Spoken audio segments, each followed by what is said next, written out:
As a possible political liability for the Democrats, President Obama signed the bill into law last March, but many Democrats who supported the measure are now fighting for their political lives. Will health care be the deciding factor? Joining me now is Michael Barone, a political analyst with the Washington Examiner. He is also a Fox News contributor and author of Almanac of American Politics 2010. All righty, Michael, first up this. Before the heckling started, we heard the president say that the middle class has been stung. He's there in Bridgeport, Connecticut, and he's been being heckled there. He also said before that started that the families cannot afford to send children to doctors when they get sick. So I ask you, come Tuesday, will health care be on the brains of the voters or jobs and the economy? Or do you think there is a correlation between the two as the president just melded them together? Well, I think there is a connection between the two because I think the dominant feeling in public opinion is revealed by numerous polls and indeed some election results is that the health care bill, it was a bad idea to address this major health care issue with 2,000-page legislation at a time when the economy was struggling, when we were either in recession or in a very slow recovery. Speaker Pelosi said people would like the health care bill once they read it. Former President Clinton said that as time went on, it would become more popular. Those things haven't happened yet. And I think, the public sent a message loud and clear through public opinion polls and through the unlikely medium of the voters of the Commonwealth of Massachusetts in that January 2010 special election. They didn't want this bill. And what you're hearing in a lot of ads out there right now is Washington wasn't listening to me. So then Michael, on that note, for those who voted for health care, what message do they need to drive home in this in the home stretch, I should say? Well, you see a number of the members, particularly those that House members that switched from voting no on the bill that was before the House last November and then yes on the bill that came up and was passed last March. Speaker Nancy Pelosi very shrewdly trotted out some of these members to indicate their support in that last week to build up the momentum to get a majority of the House. And right now, a lot of those members have been abandoned by the Democratic Congressional Campaign Committee. They have been given up for lost. Betsy Markey in Colorado 4 is basically gone. Steve Driehaus in Ohio 1 actually cut a commercial saying, well, the National Democrats have cut me out of money, so I'd like to get some from you. Kathy Dahlkemper of Pennsylvania 3 in Erie, Pennsylvania. John Boccieri in Ohio 16 is in bad shape as a result of that. So you've got a whole series. Alan Boyd of Tallahassee, right, Florida. So he's 12 points behind his Republican opponent in the most recent poll. So then, Michael, what about the folks who said from day one, you know what, we're not with you with this health care bill? Well, the Democrats who stayed opposed to it, and there were about 20 to 30 of them, they're in better shape. I mean, you see Jason Altmaier in Pennsylvania 3. He was a very frequent guest on Fox and on other cable networks and stayed solidly opposed to it. He's in much better shape for re-election than Kathy Dahlkemper in the adjoining Pennsylvania 3. And those are districts that voted approximately similar for president in 2008, so that's a fairly good test. You've got some other Democrats that are running ads saying that they voted against the health care bill. You've got relatively few running ads that say they voted for it. In the case of Earl Pomeroy, the North Dakota at-large Democrat, he's saying, well, I may have disappointed you with a vote or two here and there. Michael, he's backtracked from his support to an apology. Let me jump in there, Michael. I apologize because I know you have lots of stats for us, but we do have some breaking news that I need to get to. So I want to thank you for your time and your analysis, thank you. Michael Barone. Okay, Rick. Well, as Arthel promised, a Fox News alert now and some brand new details about the terror attempt to send explosive devices from Yemen to the U.S.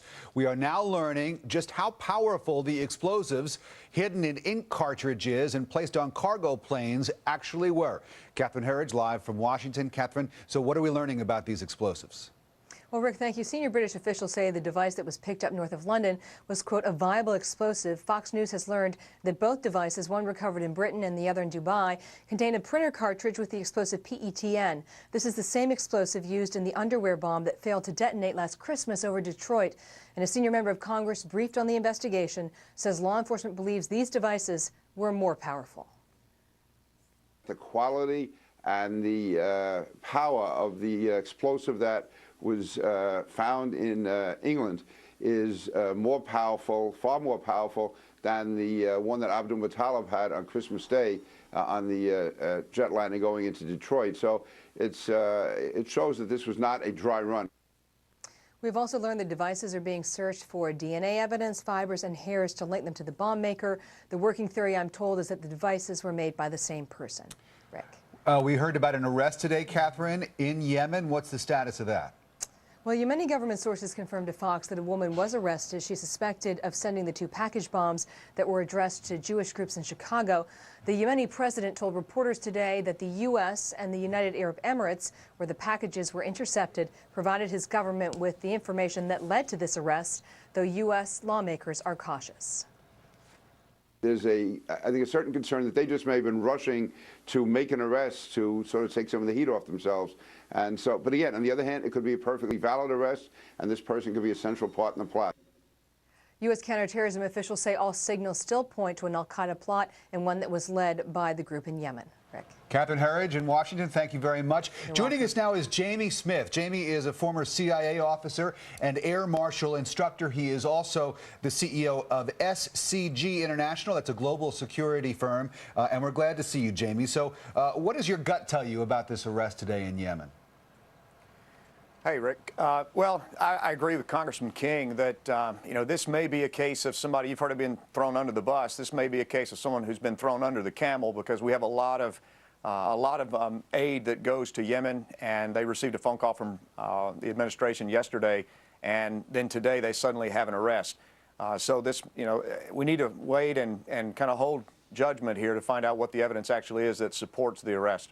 You know, I just wonder, there's so much for us all to wrap our heads around. The last 24 hours, it really has been, you know, just unbelievable to watch how it all unfolded. I'm just wondering what you think today's headline is, as you've had about 24 hours to sort of take it all in. When you watch this with your insight and your background, Jamie, what is the headline?